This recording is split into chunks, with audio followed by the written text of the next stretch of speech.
Nhắc đến chiến tranh Việt Nam, chúng ta đã quá quen với những hình ảnh bom đạn tàn khốc, những cuộc giao tranh ác liệt, những tranh cãi chính trị kéo dài và những mất mát không thể đo đếm. Nhưng giữa muôn vàn câu chuyện về chiến trường và chính trị ấy, có những sự kiện mãi mãi là ký ức đau thương, ám ảnh và day dứt trong lịch sử Việt Nam. Vụ thảm sát Mỹ Lai năm 1968 chính là một trong số đó. Hơn 500 thường dân vô tội, chủ yếu là người già, phụ nữ, trẻ em đã bị sát hại dã man bởi những người lính Mỹ. Khi sự thật bị phơi bày vào năm 1969, không chỉ nước Mỹ mà cả thế giới đều rúng động. Thế nhưng, công lý chưa bao giờ được thực thi và một phiên tòa đã không bao giờ tới.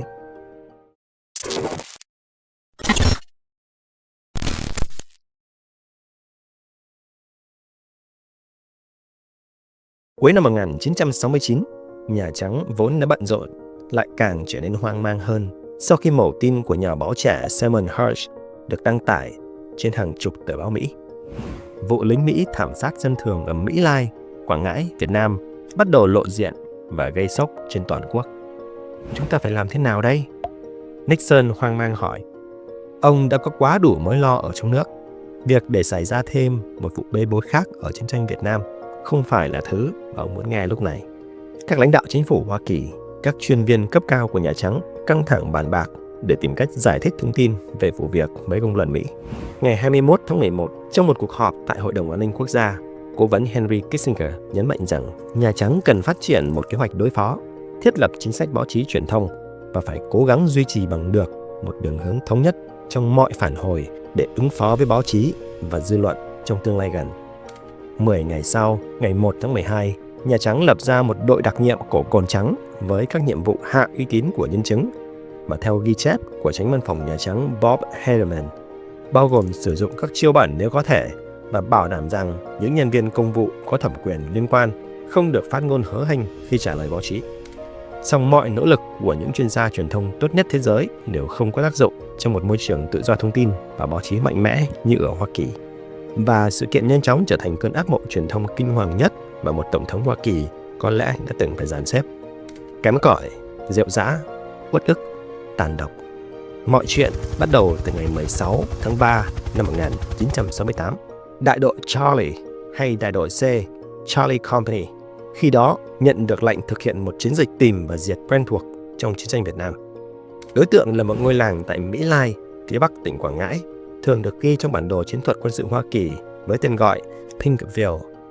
Đây là một khu vực mà lính Mỹ thời kỳ này ngán ngẩm gọi là India Country, ám chỉ rằng chúng nằm trong sự kiểm soát quân sự gần như tuyệt đối của quân Việt Cộng và các khu vực dân cư thân cộng. Đại đội Charlie là một đại đội chắp vá nếu xét theo tiêu chuẩn Mỹ.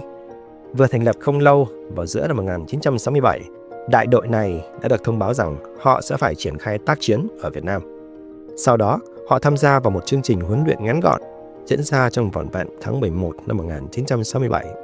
Một tháng huấn luyện, ngoài các kỹ năng chiến đấu, cũng bao gồm cả chương trình đào tạo cách đối xử với tù binh chiến tranh, các điều khoản của 4 công ước Geneva về luật nhân đạo quốc tế, khái niệm thường dân, cũng như bộ nguyên tắc tham chiến của Hoa Kỳ.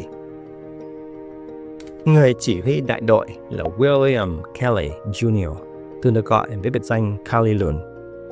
Đây là nhân vật mà tướng William Westmoreland trong cuốn tự truyện 1976 của mình khẳng định sẽ không bao giờ có được một chân sĩ quan nếu Nghị viện Hoa Kỳ không tái máy can thiệp vào hoạt động tuyển quân của Lầu Năm Góc.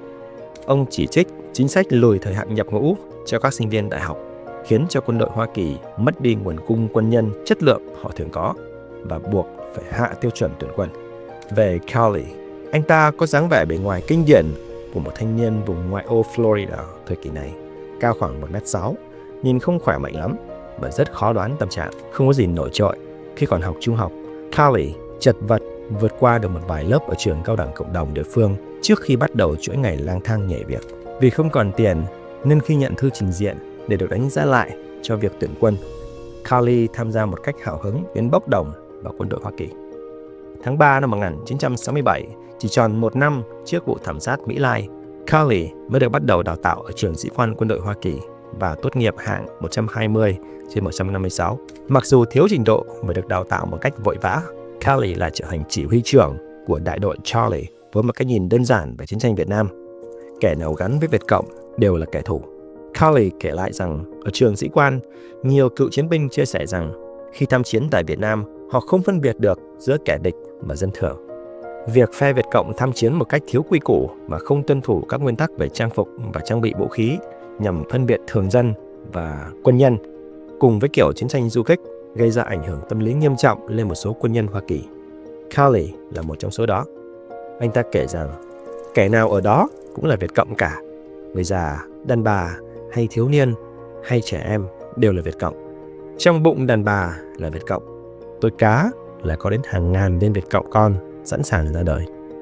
Môi trường của chiến tranh Việt Nam rõ ràng không giúp ích gì để thay đổi cách suy nghĩ của Calley. Sau chưa đầy 2 tháng làm công tác hậu cần cho các đại đội khác, đại đội Charlie mới chỉ tiếp cận trực tiếp với quân Việt Cộng 1 tới 2 lần là nhiều nhất. Thế nhưng đã chịu thương vong từ hoạt động bắn tỉa, bẫy mìn và các bẫy trồng tre. Vì thế, sự kinh hoàng, ức chế, tức giận và thù hận không thể giải tỏa ở đại đội Charlie là điều dễ hiểu. Tuy nhiên, trường hợp của Mỹ Lai rõ ràng không phải là một trong số đó. Chiến dịch diễn ra mà không có phản kháng, không phát hiện một thành viên nào của phe Việt Cộng, mà không hề có một tổn thất nào được ghi nhận từ đại đội Charlie. Người duy nhất bị thương của đại đội là một binh sĩ tự bắn vào chân của mình để không phải tham gia vào cuộc thảm sát. Tuy nhiên, cũng có tài liệu cho rằng người này chỉ vô tình bắn trúng chân. Theo bình luận của bản thân nhà báo Sherman Hirsch, Mỹ Lai là hậu quả của một chuỗi những sai lầm. Từ sai lầm về tình báo, cho rằng tiểu đoàn 48 của quân Việt Cộng đang tiếp tục hoạt động tại Sơn Mỹ, cho đến niềm tin lệch lạc của nhiều binh lính tham gia chiến dịch rằng những người dân ở ngôi làng tại Sơn Mỹ như Mỹ Lai đều là những kẻ có cảm tình với Cộng sản, và sự quả quyết rằng chính quyền Việt Nam Cộng Hòa sẽ chấp nhận bất kỳ hành vi chiến tranh nào mà quân đội Hoa Kỳ thực hiện trên lãnh thổ của họ. Tất cả mọi thứ tệ hại tập hợp lại trong một đơn vị, một nhóm quân nhân không được đào tạo giáo dục kỹ lưỡng, khao khát trả thù, tham vọng lập công bằng cách đếm xác, và một kẻ chỉ huy lệch lạc không đủ năng lực. Kết quả là hơn 500 thường dân bị tra tấn, cưỡng hiếp và cuối cùng bị giết bằng những cách thức phi nhân tính, trong đó nạn nhân chủ yếu chỉ là người già, phụ nữ và trẻ em. Rất khó để người dân Mỹ tại thời điểm đó tin là điều này thật sự đã diễn ra. Với họ, chỉ 20 năm trước thôi, quân đội Hoa Kỳ còn có thể được xem là một quân đội hoàn toàn chính nghĩa, phụng sự lẽ phải và công bình, và người ta chỉ có thể tìm thấy những tội ác chiến tranh ở một nơi xa xôi do những tên phát xít điên cuồng hay đám binh lính vùng Viễn Đông man dợ gây ra. Mỹ Lai vấy bẩn lên hình tượng đẹp đẽ đó của lính Mỹ. May mắn là xã hội, môi trường chính trị và bản thân nhà nước Hoa Kỳ có tính đa nguyên, nên vụ thảm sát vẫn còn cơ hội được làm sáng tỏ trước công luận Mỹ. Do đó, không khó để người dân Mỹ thừa nhận và gọi tên thứ mà quân đội nước này đã thực hiện tại Mỹ Lai là một tội ác chiến tranh kinh hoàng. Bản thân quân đội Hoa Kỳ đã khởi tố Calley và tuyên án tù giam với kẻ thù ác. Tuy nhiên, sự thật trần trụi về Mỹ Lai có lẽ khiến cho chính quyền Nixon quá bối rối. Thông tin về Mỹ Lai chỉ được giới hạn ở tên và chức vụ của Calley cùng với tội danh giết người mơ hồ, được giải thích bằng cụm từ giết hơn một thường dân, còn mơ hồ hơn thế.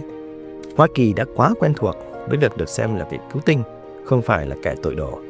Vậy nên tôi có thể hiểu vì sao Nixon muốn bảo vệ danh tính quốc gia để cứu rỗi hình ảnh của quân đội Hoa Kỳ cùng những điều mà xã hội Hoa Kỳ muốn đại diện. Nhưng sự cố chấp quyền lực của người Mỹ khiến họ không thể thật sự chuộc tội hay sám hối.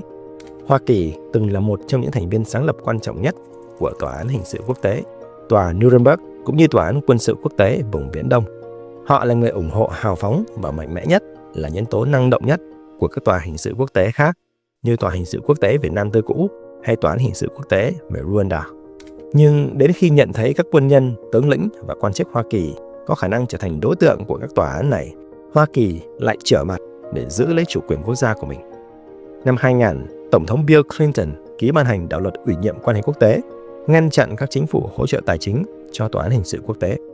Đạo luật đồng thời cũng nghiêm cấm mọi hình thức dẫn độ công dân Mỹ đến một quốc gia thứ ba có khả năng chuyển giao công dân này cho tòa án. Cho đến nay, thảm sát Mỹ Lai vẫn chưa có được một phiên tòa quốc tế thật sự để giành lại công lý với đúng tên gọi của nó, tội ác chiến tranh. Và có lẽ ngày đó cũng còn rất xa, xa đến nỗi có thể không bao giờ thực hiện được. Đây cũng không chỉ riêng Hoa Kỳ, Nga, Trung Quốc, Ấn Độ, Israel, những quốc gia xuất khẩu vũ khí và hoạt động quân sự nhiều nhất thế giới, đến giờ vẫn từ chối trở thành thành viên chính thức của Tòa án Hình sự Quốc tế. Điều họ cần nhận ra là pháp luật nhân đạo quốc tế không phải là một công cụ chính trị. Nó là rào cản duy nhất ngăn cản loài người trở lại con đường man dợ của đệ nhất và đệ nhị thế chiến đã trải qua. Nếu những tội ác này không bị trừng phạt một cách đúng chuẩn mực, chúng ta sẽ lại tiếp tục rơi vào vòng xoáy của sự thoái thác, biện bạch và tội ác của ngày xưa mà thôi. Nếu như bạn ủng hộ con đường làm báo độc lập của Luật Khoa, hãy đăng ký theo dõi kênh YouTube của Luật Khoa. Và bạn cũng có thể ủng hộ chúng tôi thông qua các công cụ Membership và Donate Now của YouTube. Trên website Luật Khoa tạp chí, tức là luatkhoi.com, bạn có thể đăng ký trở thành độc giả trả phí của Luật Khoa với 2 gói cước, $2 một tháng và $5 một tháng. Cảm ơn các bạn đã đồng hành cùng chúng tôi.